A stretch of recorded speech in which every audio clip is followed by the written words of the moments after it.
And you know what? The word enlightenment always brings to mind because I had someone, we had this conversation once about breaking down words and getting to another type of meaning with the word, right?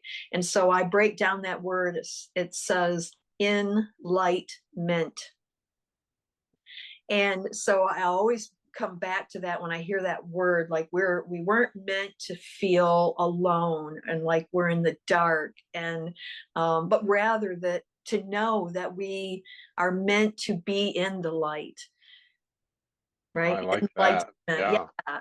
And I've loved that ever since we had that conversation. That was just one word that I thought of, I think even after the conversation, but breaking down a word like that gives you clues, different kind Yeah. of clues than you would find in the Webster dictionary. Right. Right. Way deeper than Webster. So, Yeah. well, and like you said, when we another time when we had a conversation, it was about programming. The whole even that is a breaking down of a concept that we all just blow right on by without really thinking about it. But man, when they're telling us, everybody's telling us what we're doing, and I don't remember who it was that said it, but Maya Angelou, maybe somebody like that, said when people show you who they are, believe them. Yeah, definitely believe. And that, wow, have we ever lived in a time where that maybe is more powerful, valuable, and important than where we are right now? Yeah. Enlightenment for me is kind of a nebulous concept. I mean, I know, I think it's in the Buddhist tradition that that's like the ultimate goal is Right. enlightenment. Right. Um, The absence of desire or suffering. yeah, and I'm not convinced that I can wrap my hands or my brain around it. But I guess for me, I try and live in a way where um, I'm not the opposite of enlightened, and most days that's probably good enough. Hey, That I'm that's a not. good way of thinking about it. Well, I go back to my I suck less than I used to paradigm. But but if I can in every situation extend grace and peace and understanding, I believe that there are probably only two or three really evil people in the entire world, and I believe I've probably met one of them, and I'm familiar with maybe I think that maybe they trade hats sometimes, but no matter what's going on, my default is everybody's doing the best they know how to do from where they are Right. today, Right. even when it's horrible, even Even when when it's it's horrible. Right. and I guess I'm actually going to say this out loud. My damper I think burned out. Um, my relationship with my father in this lifetime was not healthy. It was not good, and we were estranged for probably mid 70s, probably. And he died 4 years ago, and I was okay. I did a ton of work around all of that and forgiveness and all the rest. But but when I recognized and I had this conversation with my son, and because I know that if my son or daughter pulled the plug on our relationship, it just put a bullet in my head. I Hmm. mean, no, I would not want to go on living without that. Um, but I'm not worried about that happening because I don't believe, despite my human frailties, which are legend, I don't believe that I ever did anything that would cause them to react in that way. But Jared and I were talking one time. He said, here's the thing. Every single person, every single experience that I've had has combined to make me who I am today. And without every single one of those people, without every single one of those experiences, I would either be somewhere else or someone else. And while perfection isn't even on the menu, I can't even see perfection from where I live. I'm okay. I'm okay with who I am becoming, and most days with how I'm walking through my life. There are moments where I go, "Ooh, you can do better," but for me, that really is a huge part of why we're here. Mhm. Spirits living a human experience. A human experience, exactly. And I think when we think about enlightenment, I think your mind kind of tends to want to go to that monk that's sitting on the edge of a cliff and just meditating for hours on end, maybe days or months, and that's just not realistic. That's No, not a realistic way of being in the world. And I think the bottom line is, how do we bring our enlightenment into our lives? We have to live our lives within society, yep, because enlightenment is meant for everyone. It's not meant just for the monk who sits on the hill. And maybe that monk is holding the space for us all to be able to become more enlightened, which just basically means releasing your desires and your suffering, is if I understand the Buddhist concept enough to grasp that. But yep, when I think about that, I think about the word struggle rather than suffering, because most people struggle, at least in one area of their life, yep, and maybe lots of areas of your life. But if you can find ways to release the struggle, which is basically resistance to something, release your resistance to it. And a lot of times when I'm working with clients, that's what I will talk about. It's like, how do you do that? You do that by putting the oars in the boat. You've been trying to row upstream.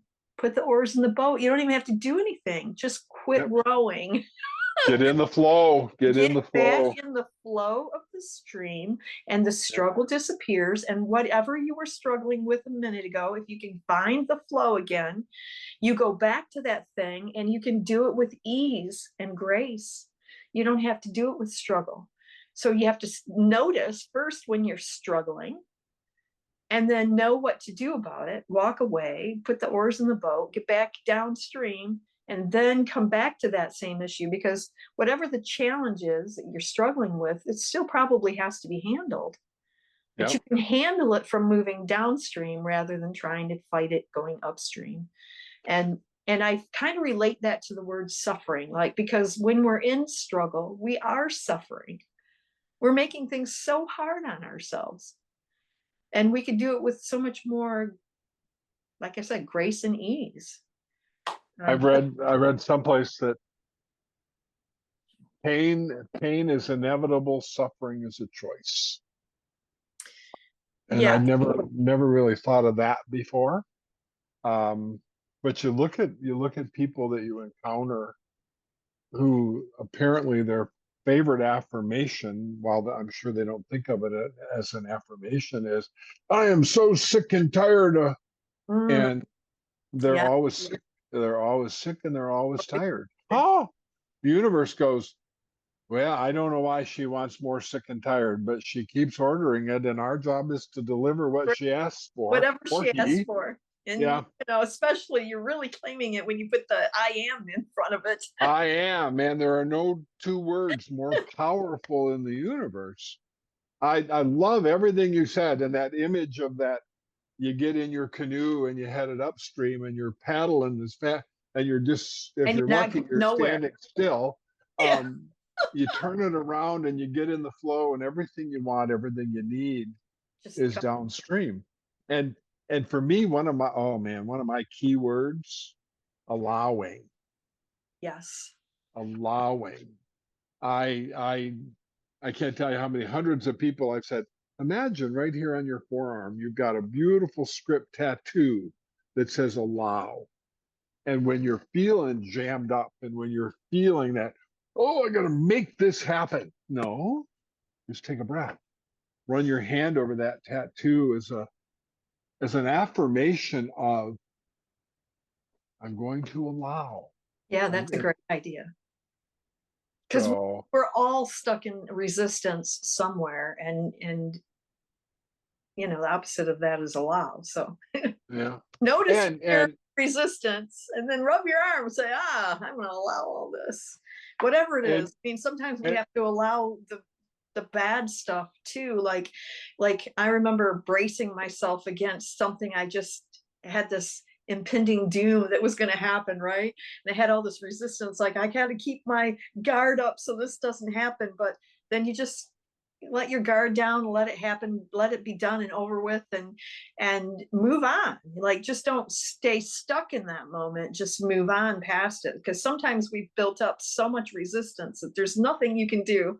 This thing is going to happen no matter what, because yeah, you put too much time and energy into thinking about it in the first place. So I've worked so hard to create it. I'm going to wallow in it. right, right. So of my, I'm Mr. Cliche today, apparently. Um, when you're going through hell, it's important to keep going. Yes, just keep going. Don't You don't be don't pitch stuck a there. tent. Yeah, yeah. Keep going. Yeah. The other So aspect, though, of that, the Buddhist thing, one side is suffering, the other side is desire. I have quite a bit of conflict around that, because I feel like desire is what keeps us going. It's like that's what makes us do anything. We have a desire for something. So I struggle a little bit more with that concept, because maybe I'm not enlightened enough. yeah. Or maybe you're exactly where you're supposed to be at Oh this yeah, moment in yeah. your journey. And you've got that awareness of that push pull. Whoa, let me knock You're my going computer lucky. off here. My push pull, as I push my computer, I always put it up on a little riser so the camera's not looking up my nose. Um, so That's hilarious. yeah, yeah, it's just so much easier, I think, when you get to that moment of allowing, of recognizing that the earth has turned on its axis for thousands of years without my hand on the tiller. And Right. if I let go of the wheel, if I let go of my need to absolutely control and drive the bus, if I allow whatever the outcome is, that image that I've created, if I allow that to happen, there it is, son of a gun. Yeah, you have to be in that state of allowing, because that's huge. I mean, I think one of the biggest things about enlightenment is just being in a state of allowing. Allowing, yeah, and gratitude. Because you don't, you can, like, that's why the desire word is kind of weird on that whole Buddhist thing, is around enlightenment. It's like, I have a desire for this, whatever, and we'll call it an outcome. I have a desire for this outcome, and so I'm striving for that, I'm working towards that, and yet at some point you have to just let it go. You have to let it go. And maybe that's the part of it that, you know there's still a trip in there. I know there's a trip in there for me somewhere, but to get to that, like, I have to have a desire to be, to get out of bed. I have to have a desire to go to my studio and paint. I have to have a desire to get out and meet people. I have to have a desire in my life, or I would just lay there. But but isn't it possible that desire, that our human definition of desire is a bit wrong-headed Oh yeah, skewed maybe. relative to the lofty concept of eliminating your desire? Yeah. If my desire is for bigger, fancier McMansion and a Rolls Royce, and doesn't matter what I have to do or who I have to step on to get there, yeah, that's a desire that, number one, I would never have, but that would be a desire best rubbed out someplace. But if my desire is at the end of the day to leave the world a little calmer, a little more peaceful, a little more beautiful than maybe it was when I started the day, um, or if my desire is I've got extra smiles, so I'm going to share them because I know that there's somebody that lost theirs. And if I give them one of mine, my desire is that they'll experience a bit of upliftment, a bit of their own worthiness being mirrored back to Right. them. Right. And I And don't know. What do I know? desire, that, because that's a complete opposite of the desire. Like, I have a desire for whatever. I'm trying to think back in my life. Like, I had a desire to build my career as a fine artist. I had a desire to sell my work through galleries, and the desire was strong enough that there were blinders on the other opportunities, right? So my desire Oh, made limitations in my life, and I was interesting. so stuck on that desire that that I was attached to the outcome of that too. And so maybe, because there's so many different ways of looking at the word desire, that wouldn't be very enlightened, would it? I was not very enlightened then. So, I could so have that maybe, I could have that desire now, put the desire out there, and then just let it go. Like, if it happens, it happens. Not being attached to the outcome, I think, is a better way of saying it than using the word mhm, mhm. desire. Um, because if you're attached to the outcome, most people will do anything they can, manipulate others, move chess pieces of their lives around in order to achieve that desired outcome. And that, And what they perceive the perfect desired outcome should be could be totally wrong and very for limited, them. Yeah. very, So I like the idea of this or better. yeah, yeah, And when I was 55 and single, I made a shopping list of the partner that I wanted to welcome into my life. It was all positively framed character traits. Okay. You don't say, I don't want a drunk because the universe doesn't exactly. hear, I don't want to. It says, They oh, hear, I want why to do they take want care a of drunk? a So drunk. all of that, but somewhere in that list, one of the bullet points was this or better, Yeah, because I knew that my concept of, oh, I don't know what I was worthy of, what I yeah, deserved, what I could attract, whatever, was perhaps way more limited yes. than what the universe had for its Could perception. deliver for you, could deliver to you. The universe Yeah. And deliver to you so much more than what you're asking for. yeah. I did that too in a similar way. But what I thought was, I was like, I've been my whole life saying, I want this and I don't want this, and I know it as far as a relationship goes. Right. I want Right. this and I don't want this. So, I've created two buckets, a want list and a don't want list. And because it happens in such small little increments, and you really don't even realizing you're putting stuff in each of the buckets, right? I just let it go, and I said, I know that there's two buckets. There's an I don't want and there's an I want bucket. Just whatever happens to be in there in the I want bucket, Bring deliver it. that. Deliver that. I don't Yeah. what just bring it on. Perfect. Well, and that's like the ultimate in this or better, right? Yes. That's like Yeah. that leap of faith and allowing. Yeah. Yeah. Yeah. Yeah. Allowing, totally allowing. And then I think the biggest part of that little experiment was getting out of the way. Like you can't be out looking for what you think is in the bucket or on the list. You can't be, because when you're looking at someone and you're comparing them to your list, then you're judging them And whether or not they were right or not doesn't matter, because they're not, it's not it. That's not it. Yeah. That's not Yeah. it.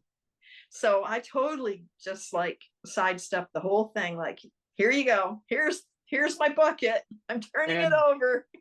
turning it over. Oh my God. I was Yep. just thinking about this. What a lovely segue.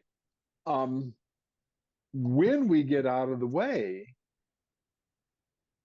the universe just takes over. Magic happens. Well, let me tell you, I got another story that'll surprise you, right? I tell stories.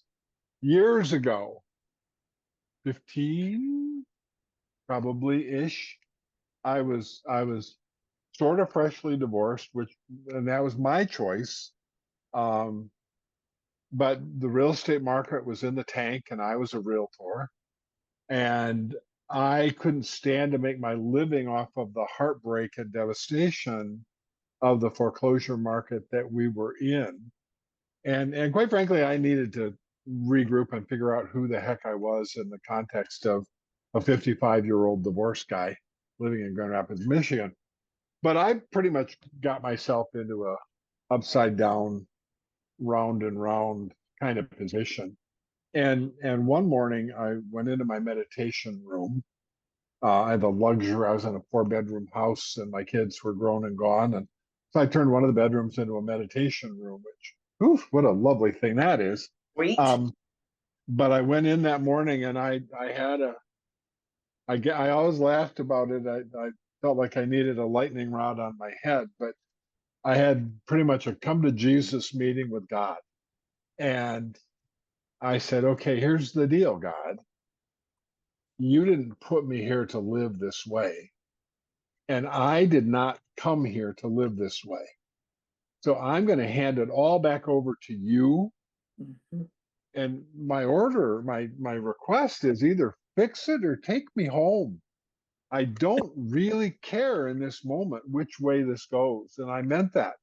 Yeah. It's like, and I kind of looked for lightning bolts when I went out of the house, but I went to a meeting then, and I was on the board of directors of the Association of Realtors here, and something happened at that meeting that I knew would make my broker really happy. So as I was pulling out of the meeting, I called my broker and I said, "Hey, I just want to let you know this is what happened at GRAR just now. I know that's totally in alignment with where you are and where you want to go, and I figured you'd want to hear it." He said, "This is so weird. I was just going to call you. Can you meet me for a drink this afternoon?" I'm broke. I'm bored. Oh, a drink? Sure, let's do that. So we met downtown at a great little spot. Turns out that that day he had finalized the buyout with his last partner, and he was the sole owner of the real estate company now. And he said, we knew this was coming. And my senior staff and I have been looking at the company and looking at, okay, what are the holes? What do we need? And we made this list. And one of the people at the table said, every single thing on this list is the personification of Eric Webster. So over a drink, I essentially got offered, it was a part-time test drive, but it was essentially the position of chief operating officer of the first or second largest real estate company in West Michigan at that point. Wow. And as I left and got in my car, I looked up and I thought, wow, you're really good. Fast acting. I mean, And fast acting, yes. I mean, again, I twitch a little bit, and I've had a fair number of twitchy moments in my life of that sort of a thing. It could have gone the other way, and I Sure. could have been off to the funeral parlor on a slab. But okay, so if you figure it was 8:30 in the morning when I said fix it or take me home, and I was respectful. I mean, I don't want to sound like I was demanding or anything, but I was totally serious. And it was probably 4:30. So 8 hours later, and it probably would have happened sooner, but who drinks before 4 o'clock? There are are some people who do it. Yeah. But yeah, that's cool. That's very cool experience. And that is exactly what led me to doing the personal energy portraits, is an aha, like come to Jesus moment. It was Yeah. like, I don't want to live like this anymore. I don't want to experience life like this anymore. I have to do something different. And Yep. why did you give me the talent to be an artist if you didn't want me to do something with it? There must be something that I can do that would support me and Be meaningful. utilize this talent. And then that's exactly how. And I don't know, I feel kind of like that's enlightenment. Like I was suddenly enlightened to the purpose of my life. Well, and unsolicited testimonial. A few years ago, we were at a show together in Grand Rapids, and it was less than busy. And I'd been watching you do your work at various shows, and I thought, okay, it's quiet. It's quiet for a reason. I need to go sit with her and have an energy portrait done. And it's right there on the table across from my desk. Cool. And so every time I'm, moving around, I see it. And the process of the creation and the interpretation, the reading that you gave me about the meaning of the colors and the textures and the images that I'm assuming you channel, Yeah. was so incredibly profound. And I know that these talks are not about, me patting That's you a on the great head. testimonial. Thank Well, you. and I tell you what, I leave it out there proudly, and people ask about it, and I've had some people that actually know me that have looked at that and went, "Oh my God, that's just the perfect depiction of you." Oh wow. And so it's kind of I I knew it would be important, and I knew it would be a fun way for you and I to connect. And I mean, we were, hey, how's it going? Acquaintances. Right. But I had no idea how profoundly that process was going to impact me then, and continues to. Well, I'll tell you, you asked God for some enlightenment, and Son of a gun. darn, you're going to get it. She delivers.